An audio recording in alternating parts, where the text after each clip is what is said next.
6 करोड़ रुपए भी काम नहीं आए ताप्ती का पानी रोकने के लिए। लगातार दूसरी बार की बारिश में बहा ताप्ती बैराज का एक हिस्सा। इंजीनियर वागदरे के एक और भ्रष्ट काम का नतीजा। खुद की जेब भरने के चक्कर में प्रशासन का पैसा बहा दिया पानी में। मध्य प्रदेश के बैतूल की नगरपालिका, जो कि अक्सर विवादों से घिरी रहती है, नगरपालिका के भ्रष्टाचार के मामले आए दिन सामने आ रहे हैं।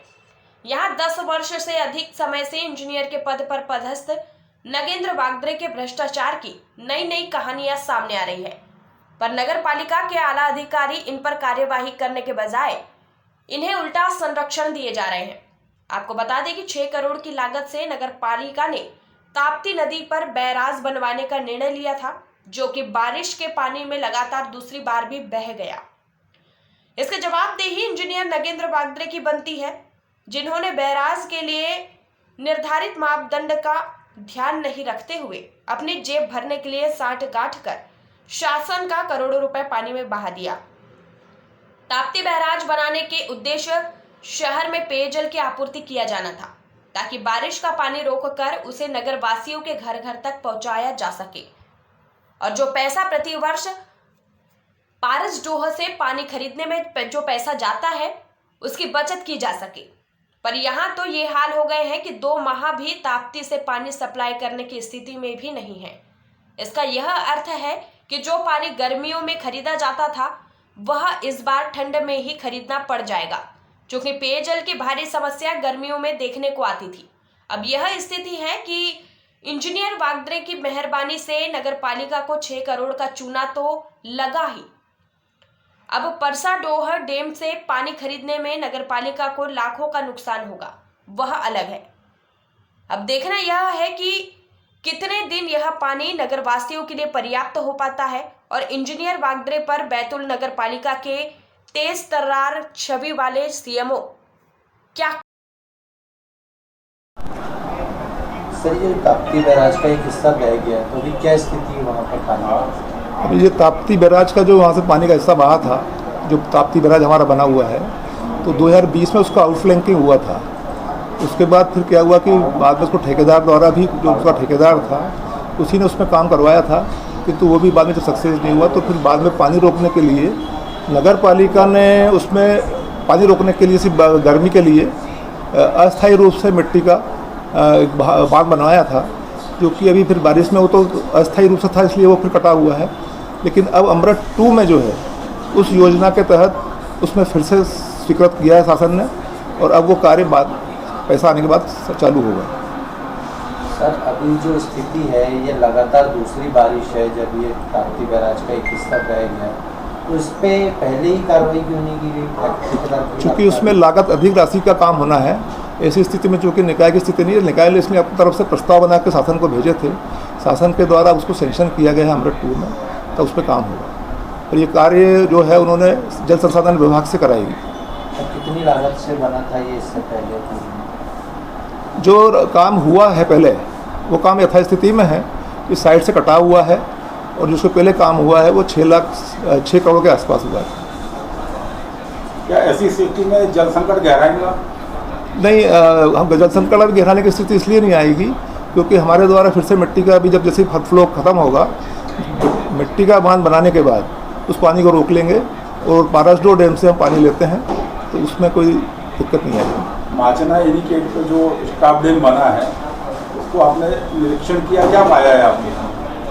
उसको हमने निरीक्षण किया, उसका जो एप्रॉन है वो क्षतिग्रस्त हुआ है, और उसमें अभी जो है जो पानी का फ्लो उसमें बंद हो जाएगा, उसके बाद उसको ठेकेदार से पुनर्निर्माण कराएंगे।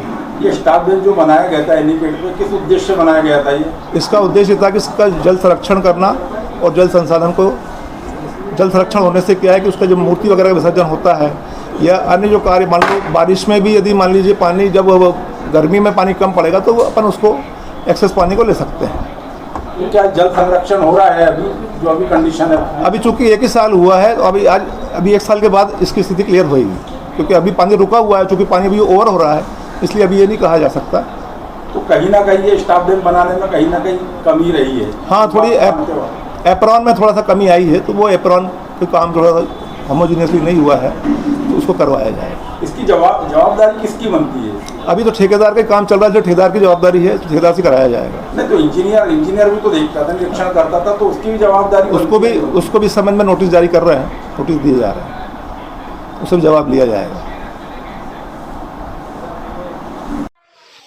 क्या नाम है आपका?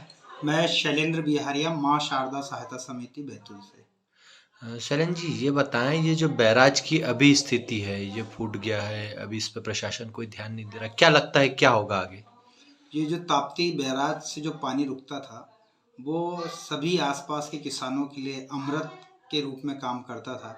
जैसा कि आने वाले समय में गेहूं की फसल जब बोई जाती थी तो ये ताप्ती क्षेत्र के आसपास का जो एरिया है, यहाँ पर ये ताप्ती बैराज का पानी रिसकर नदी में आता था और उससे किसान अपनी गेहूं की फसल बड़ी अच्छी ले पाते थे। लेकिन कल ही यहाँ पर एक किसानों की बैठक थी ग्राम सिमोरी में, उसमें चर्चा में ये संज्ञान में आया कि इस बार नदी में भी पर्याप्त पानी नहीं है और ताप्ती बैराज के फूटने से पूरा पानी जो है वो बह गया है। आने वाली जो फसल गेहूं की होना है उसके लिए पानी की बहुत बड़ी समस्या जाने वाली है। इसको लेकर सारे किसान चिंतित हैं और बैतूल से जो ताप्ती बैराज का पानी नगर पालिका द्वारा शहरों में बैतूल शहर में ले जाया जा रहा था, लेकिन ताप्ती बैराज के फूटने से कहीं ना कहीं ये जो पानी का उपयोग हम शहर में भी कर सकते थे वो भी हम नहीं कर पा रहे हैं, जो कि शासन को इस ओर ध्यान देना चाहिए था। और ये पानी अगर ऐसा ही बहते रहा तो आने वाले समय में जल संकट हम सभी को देखने के लिए मजबूर होना पड़ेगा। मानते हैं इतनी बड़ी जो योजना बनी थी ताप्ती के ऊपर बैराज बनाने की, भ्रष्टाचार की सूली पे चढ़ गया है अभी। हाँ, ये देखने में आया कि बार बार ये जो बैराज है टूट रहा है और जब इसको बनाया गया तो मुझे ऐसा लगता है कि निर्धारित मानकों का ध्यान नहीं रखा गया, जिसके कारण ये बार बार टूट जाता है और जो जितना पानी जमा रहता है वो पूरा बह जाता है, वो किसी के काम नहीं आ पाता। तो कहीं ना कहीं इस ओर ध्यान देने की भी आवश्यकता है कि निर्धारित मानकों को ध्यान में रखकर योजनाबद्ध तरीके से इसका निर्माण किया जाए ताकि ये कभी टूटे ना। बैराज में जो पानी अभी रुका हुआ दिख रहा है, ये लगभग कितने दिनों तक के चलेगा? क्योंकि पानी तो बैराज के टूटने से पूरा पानी लगभग बह गया है अभी और ये बहते ही जा रहा है। ये कुछ दिनों में पूरा बैराज खाली हो जाएगा और आने वाले समय में कोई भी पानी हमको नदी में भी देखने को नहीं मिलेगा, क्योंकि ये एक बहुत बड़ा माध्यम था आगे ताप्ती के लिए। इसका पानी रिस कर जाता था और लोग इससे सिंचाई करते थे। रोल। क्या नाम है आपका? विनोद नागले। विनोद, कहाँ के रहने वाले हैं? सिमोरी के रहने वाले। अच्छा, ये जो बैराज बना है इसकी अभी क्या स्थिति है, देखा है आपने उसको? ये तो फूट चुका है। पानी अभी कितना क्या पानी बचा बहुत है? कम है उसके अंदर। क्या लगता है कब तक पुर जाएगा इसका पानी? ये क्या अपने 1-1.5 महीने में ख़त्म हो जाएगा पानी। उसके बाद फिर पानी की स्थिति? बहुत दिक्कत जाएंगी इधर तो। हर किसान को पानी नहीं है, तो इधर कुएँ भी नहीं है, ट्यूबवेल भी नहीं है। फसलों की फिर क्या स्थिति रहेगी? ये दिक्कत में चलेगी सब।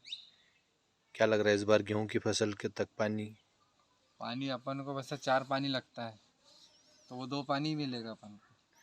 इससे पूर्व में आपने गेहूं की फसल ली है, कब तक पानी चल जाता था और क्या स्थिति थी पहले? वो तो पानी अपना पर्याप्त मिल रहा था। अभी बैराज जो बना है, क्या लगता है क्या इसमें कुछ भ्रष्टाचार भी हुआ है, इंजीनियरों के मापदंड से कुछ नहीं बनाया गया, क्या लगता है?